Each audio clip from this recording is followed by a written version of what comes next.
Was ist gut? Ein Podcast des Deutschen Designclubs.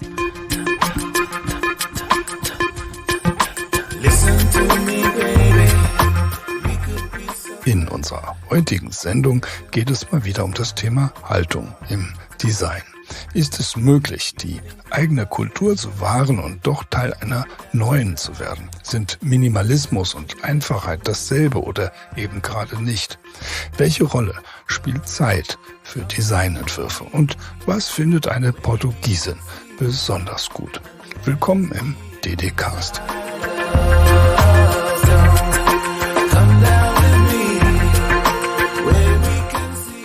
Ana Relvāo studierte Industriedesign an der Fakultät für Schöne Künste der Universität Lissabon. Nach Aufenthalten bei Miguel, Vieira, Baptista, Stefan, Diez und Designaffairs war sie Partnerin bei Industrial Design Associates. Im Jahr 2014 dann gründete sie zusammen mit Gerhardt Kellermann das Büro Relvāokellermann. Sie gehört zu den noch immer viel zu wenigen Frauen im Industrial Design.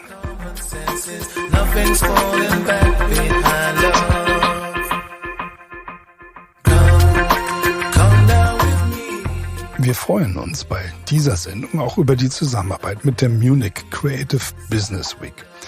Dieser DDCAST ist in Zusammenarbeit mit Bayern Design im Rahmen der diesjährigen MCBW entstanden, die vom 10. bis 18. Mai in ganz München stattfindet. Am Montag dann, den 12. Mai, spricht Ana Relvão beim MCBW Design Summit im Munich Urban Collab.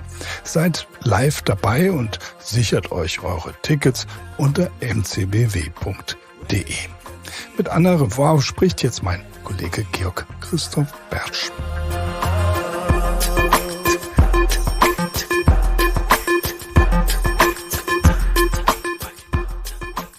Welcome, Ana Relvão. I hope you're fine and good to have you on the show. Thanks a lot for having me. It's really a pleasure to be talking to you, Gerhardt. So let's jump right into what you're going to do in Munich, because you will be a major actor at the Munich Creative Business Week in May. And so what's your topic that you want to discuss there, or want to present there, or share? Yeah, so basically I'm going to be one of the key speakers on Munich Creative Business Week Design Summit. And my topic is going to be opening minds. So design awakens curiosity. And I think this is a very interesting point that can be discussed from so many different approaches. So as you know, like our work here in the office, we are very much focused in product and industrial design. And all our work is very versatile. So we try to work in many different disciplines within the product itself. So I think like something that really connects our work, everything, is the logic, how we approach everything. So in the end, people see a picture, people see a kind of style that they relate to. But actually what brings everything together is our approach, how we approach all these different disciplines. So I thought that it would be interesting to approach this topic from the point of the designer, so the experience that, of course, that I have, and to talk about the importance of staying curious all the time during the process, so always asking questions, delve into the detail, really going beyond the surface. So it's not just about asking questions when you design a product, but it's about finding the right ones. So what are the alternative ways of doing things rather than what we know, for example? And I think that also very important in our work is that we try always to involve this kind of or to embed this kind of thinking into the teams that we work with. So by doing this, we think that we really are able to push the others to create results and innovations, something that is totally out of scope, things that not even we could design because we just have a certain type of knowledge. And we think that by doing this, we are able to create vibrant communities, which is actually the main topic of the Munich Creative Business Week this year. There's another aspect about communities, which I think is interesting in your case, because you're from Portugal. And you told me that you feel close to Bavarian culture, which might seem, let's say, irritating in the first moment. But what gives you this feeling of, let's say, home, being at home in Bavaria? I mean, it was, when I arrived in Bavaria, I had absolutely no idea of what I was going to find here.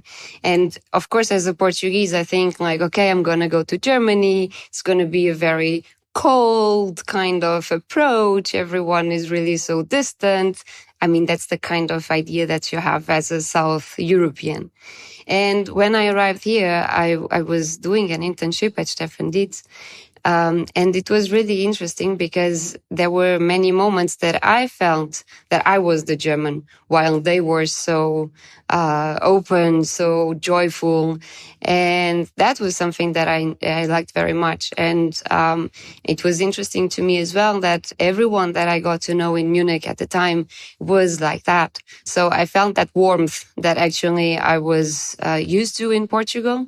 And the funny thing is actually that Bavarian is much more close to Portuguese than German itself. So it was very fast or very easy for me to start speaking words and sentences in Bavarian. And yeah, it became a problem because in the north, no one understands me when I speak. And it's funny because if I try to say something in German in Hamburg, let's say, they do understand my Bavarian accent. And I don't know if that's good or bad, but it's just the result of the circumstances. So let's go to let's say straightforward into your studio. So talking about, let's say, the structural aspect of the studio. You just mentioned the mentality. You mentioned how you want to drive things forward. But how is it structured? So there must be a structure. If you perceive yourself as more German than the Bavarians. I mean, it has to be. It's fundamental. No, but I think so our office, the base structure in terms of elements, we have 3. Very simple. So it's me and Gerhardt Kellermann, and we are partners, and we have 1 assistant. Very simple. Very and we have been working in different constellations. We were 5 at a certain point, but it's something that we know at the moment that we really like to keep is this really small constellation of people. So both of us, Gary and I, we are really hands-on people. So we do need to do the work ourselves rather than just manage, as very often happens to be when your team starts to grow. But that's the point where we are right now. We never know what tomorrow brings. So I think right now it's really important is so that we are really small, really close to the products and really working with full concentration. Therefore, very few clients, not much, but things that we believe on. And that's pretty much it. So if you, I think it's very interesting. You say you want to keep it small. In order to be close to everything. And there's another aspect which I would like to discuss is, let's say, maybe the proximity or also the contradiction between minimalism and simplicity, because obviously you don't like minimalism, but what does simplicity for you mean? I mean, for me, and I guess I speak also for Gary, for my partner, minimalism is something that reduces an object to a shape, to a concrete idea of something very reduced for the sake of being reduced. And I don't think that that's necessarily a good product. So whenever we design something, we always try to understand what is the core purpose, what is the reason why we are designing something. And for that, sometimes we do need to reduce for clarity, for honesty, for simplicity, but never for minimalism's sake. I think it's very also easy for me to understand that people look into what we do and they try to summarize it into a word or into something that is concrete. And minimalism is something that describes for them what we do because they see the reduction in terms of everything that it's not needed, it's not there. But I think in the end, that's not something that drives us. I think you should not design for the sake of style. You should always address a meaning. You should always design for a purpose. So when you now look at the work and talking about design languages, I see your work looks very coherent, but at least to me, it doesn't seem to represent a design language in itself. Absolutely. I mean, in the end, our work is also the work of our clients. Everything that we put out there, or pretty much everything until nowadays, it has been made for someone else, together with someone else. So I think much more important that what is our design language is what's our client's design language. What's their aim? How do they bring their constellation of products together? So if we happen to work with them, it's because we do have something in common. And sometimes it is also style. So it's not something that should be neglected totally. The style is also important. But I think most of our clients, they come to us not just because of how things look, but how things work. And this is for us also one of the main aspects when we decide which client do we want to go with. If we look now at let's say the life cycle of an industrial design object, this is one of the hottest topics that you might deal with those days, that we are all dealing with.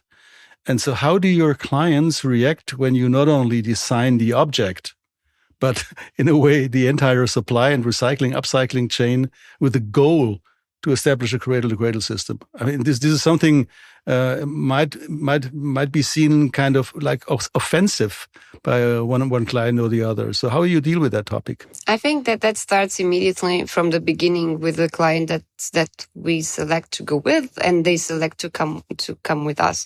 So I think like the very beginning of values needs to be aligned before we even start a kind of a relationship. I think like with our clients, circularity is for sure important. But I also think that in the bucket of values that we work with, there are many, they are very relevant, and all of them have the same weight, and we have to be able to manage them together. I think about social responsibility, ecological responsibility, economical success, right? I mean, if you design something and then it's not successful in the market for some reason, is also not really working, right? So honesty, clarity, durability, all of them are very necessary. And we need to assess this product by delving into this bucket and try to find the ones that are making more sense for a determined type of product. And working, let's say, as industrial designers, you deal with material much more than, let's say, web designers or whatever, okay, AI designers. And so there's material plays a key role. Yeah. And let's say back to this cradle-to-cradle topic, is the sourcing of the material in your region important for you? I mean, if you something like semi-finished elements, joints, whatever from Bavaria, or even raw material such as wood. Yeah, I mean, we here in the office, we try to remember ourselves, we are not the center. Our clients are. So I think like if I work with a Portuguese company, for example, makes not that much sense to be working with Bavarian whatever resource. So I think like we always try to address like what are the circumstances that our clients are working with and what are the absolutely best possibility for them to resource materials, but also that question of social responsibility. You know, like for example, the work we do with Gumpu, it's for us very important because we try to keep the production as much as possible in Bavaria. At the moment, we are very happy to be in a situation that everything is produced in Germany at the moment. And as close to Dingolfing, where the manufacturing are or is there too in this area. So that's very important for us that it's done like this, because by keeping everything round and by having a strategy where the products are built as much as possible inside the infrastructures of Gumpu, we are able to employ the people of Gumpu and not just to give the work away from Germany. So that's for us very important topics that we always try to analyze, and not always we get the same solution for the same problem. Maybe you explain a little bit what you're doing for Gumpu, because I don't think that all the listeners know about these projects. Yeah, so basically Gumpu is office manufacturer. They work mainly in a B2B model, and they do office furniture for big offices. Normally, that's normally the case. So it's a company that has 60 years of existence and a lot of tradition in design in the past, but it's a company that went kind of underground in the latest years, also because of the economic crisis and everything. And since 2017, if I'm not wrong, or 18, we started to do art direction of the brand together with all the products. So basically, instead of just designing a collection that would make sense for our times, which was the task, we did really, or we still do, a very extensive strategy work with Gumpu to try to find what is the best way for the company to develop further. I think you're talking about time. Is it this is long time that have been, let's say, under the surface. It takes a certain time to develop aspects and processes. So it seems anyhow that you're very process oriented, and the process seems to be a goal in itself. I mean, shaping the process and driving the process of designing. So this is something I would like to talk about. It's like, what does the process of designing mean to you? The process is our everyday work, right? I mean, that's what we do every day. But the goal is the solution. We always have a concrete point that we do need to deliver something. So the process, of course, is very important for us, but the result has to end into something concrete, something abstract, depends in whatever the solution needs to be. But we don't try to sell our process to our clients. That's just part of how we work. So I think the most important to keep is, like, although process is mandatorily important, is really crucial in the way that you design, the solution is the goal. We've already been talking about the cooperation with the clients, and if you're looking at, I think doing things like you do, it requires a lot of technical knowledge. And also, as I can imagine, the cooperation with the engineers and technical people at the client's company. So you're not only talking with the boss, for example, about corporate design or whatever. You could talk about with people who are very much into the product and its manufacturing process. So how do you do that? Because it's not so easy to be accepted within a team, let's say, of technicians who have been doing this thing for quite a while and who know to do their thing very well. Yeah, I think first of all, it's very important to come from a place of curiosity. Therefore, the topic of the Munich Creative Business Week fits so well. And not arrogance. We don't know everything. We do have ideas and we do have proposals, but we really believe that everything is going to be enhanced by working together. So really grabbing the attention and try to push it further. Because, of course, we can sit here all day in the office and design solutions based in research, in whatever we believe that it's fundamental. But someone who has been doing something for many years, for sure, they have a totally different approach into something. But, of course, that comes with a problem, which is if you are used to do something in the same way since always, you tend to repeat solutions, and we are always seeking for innovation in the end. So what we try to bring into our conversations and into this relationship with engineers, for example, is why are we doing what we do? So we are not doing just for sake of minimalism. They understand that that's going to bring something to the user. So in that sense, they are the first ones that come up with ideas that even we get surprised about. So that's why we think that our work is not just our work. When we work with our clients, it's definitely a collaborative work. So then, how does the client look at the world? I mean, most clients use market research, and I think that Achille Castiglioni said market research always leads to nothing or whatever, something like that, or leads to red. So how do you deal with this kind of contradictory situation that as clients always want to know something about the market? You know a lot about the market, but how do you translate your design concepts in a language that can be accepted by the market research people within the client's company? It's a very complex process, and it gets even more complex depending on the size of the company. So if we are talking about a corporation, and it's very difficult then to speak with the people who are doing the research themselves, then it gets really tricky. But I think the most important thing that we try to understand, we always read, whenever we get from our client like a market research, we always read it throughout, and we always try to understand what are the questions that they are making to get the answers that they get. Because I think, like, if you ask a client something, what does he want? Because very often this is what comes in market researches. What do you want us to deliver?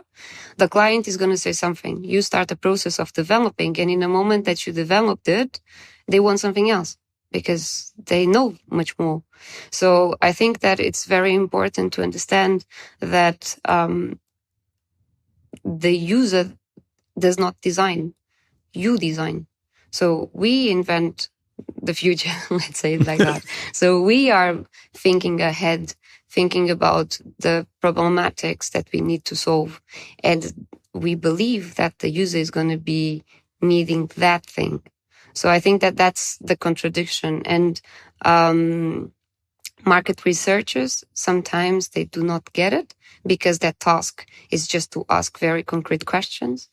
But we try as much as we can to be involved in those researches and to speak directly to users, to not get a concrete answer from them, but to understand what is the feeling that they are seeking to.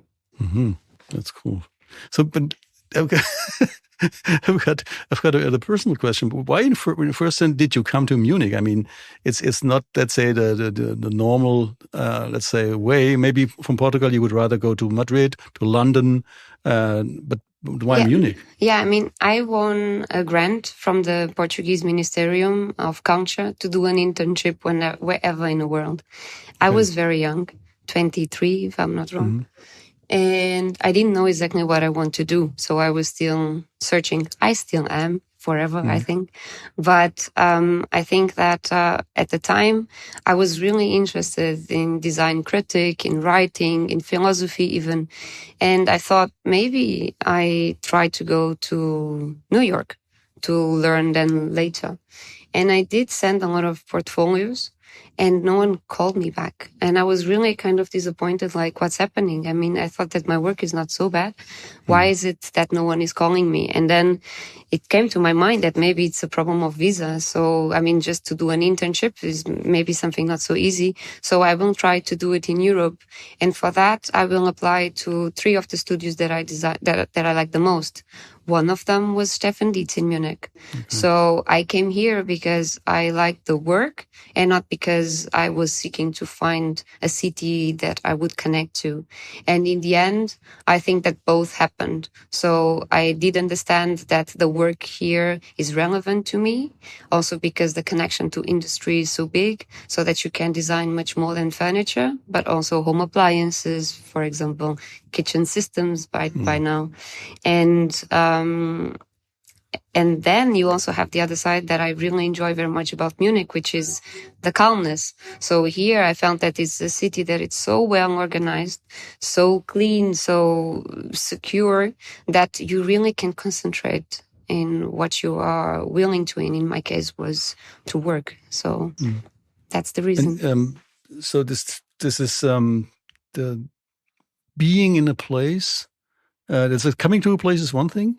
Being in a place is the second thing, and also shaping the place in a way, because you're there and you're doing something which also in your context changes the city. So where do you think you have the most impact by being there? Because no one is just unless you sit at home and watch TV.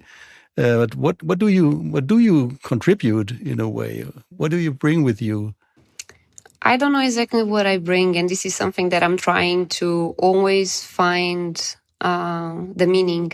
But I hope that with my contribution in design, that I can, by being, there are 2 things actually that come to my mind. So one of the things is that I hope that my contribution to design makes younger people who are interested about design understand that there are many ways to approach design, and that style is definitely not the only solution out there, although it's so controlled by companies at the moment to deliver a certain type of style that as a designer you have the responsibility to think much more ahead. And I hope also that, or what I seek in my work is actually just to be a little bit even invisible. My idea is more to shape the lives of people, to be able to shape the lives of people, but without them understanding that I'm there, just like rearranging things in a very discreet way, but making their lives better by exploring and by exchanging with products that are actually designed in a more intuitive way or in a way that is much more meaningful to them. Well, I prepared for quite a while for our conversation, but one thing I just didn't get before, that you did this, let's say, corporate design or corporate identity management, as creating furniture, whatever, working with the technicians, but at the same time developing the image of the entire company, or something like that. Charles and Ray Eames worked in all the fields. There are some examples, but I think it's very interesting. Why do you think you went from industrial design to this rather holistic approach? I mean, already coming from my studies, I studied in fine arts, so industrial design in fine arts. And we were always taught to observe everything from every point of view possible. So we would be sketching naked people, but at the same time have science classes about how do we perceive, how does our vision work, to very technical classes where we do calculations about the statics of products and materials. And then also have the entire creative aspect that it's always connected to industrial design. And I think like this approach of always having a holistic view about what a product is something that I was always captivated about. So I think like to design a solution, but not to think about the world in which it is integrated, it's not enough. So you can design an absolutely amazing solution, an absolutely amazing product, let's say. But if the circumstances of the company that you created to, if they don't match, then it doesn't make sense. So I think the entire strategy about the company is very, very relevant because there are so many brands nowadays. Why do you as a brand have a saying? And this is for me something super important to discuss about in whatever we are designing. What I find interesting now that I'm knowing that you've been studying fine art is that I better understand from a terminological point of view why you don't like minimalism, because minimalism is a clearly defined movement from the 1960s. Exactly. So this I think is always important to really discuss which terms you would like to use or not, or why, or whatever. So thank you for this information. I guess that's exactly where it comes from. It was too many years studying about all these stylistic movements. Yeah. And of course, like in the end, we see art, right? I mean, in the end, when we see a product, we try to define what is the art behind it. But I think like that's too less. That's too less for a product. That's too less for a good solution. Good. So I've only got this one last question that we ask every guest. You can answer this in Portuguese if you want. In Portuguese. In Bavarian. But maybe in Portuguese. So we just leave it like it is in Portuguese. So the question is, as everybody knows, what is good? So in Portuguese, you want me to answer? Yes, in Portuguese. So comida. Como é óbvio, como portuguesa, o que é mais importante, ou uma das coisas mais importantes para mim é comida. Portanto, a primeira coisa que me vem à cabeça, tendo em conta as coisas que tenho provado pelo mundo, kimchi. Eu acho que kimchi é de facto a melhor coisa que me vem à cabeça de momento. Ja, wunderbar, vielen Dank. Also ich habe zumindest verstanden, dass es ums Essen geht, ein Kimchi, und schon das hervorgehoben wurde, auch wenn ich das nicht verstanden habe, was genau gesagt wurde. Aber so bleibt's. Das kann man dann für sich So nice. We just leave it as it is. Super nice. Very good. And I was just saying that for a Portuguese person, food is fundamental. I mean, It's part of who we are. So, of course, if you ask me what is good, food, it's the first thing that comes to my mind. And kimchi at the moment, or for several years, has been there. So, thank you very much. Thank you. It was a pleasure. Hope that everyone can hear you in Munich at the Munich Creative Business Week, and I hope we meet soon somewhere. Yes, eating. It would be lovely. It would be lovely. Okay. Thanks a lot.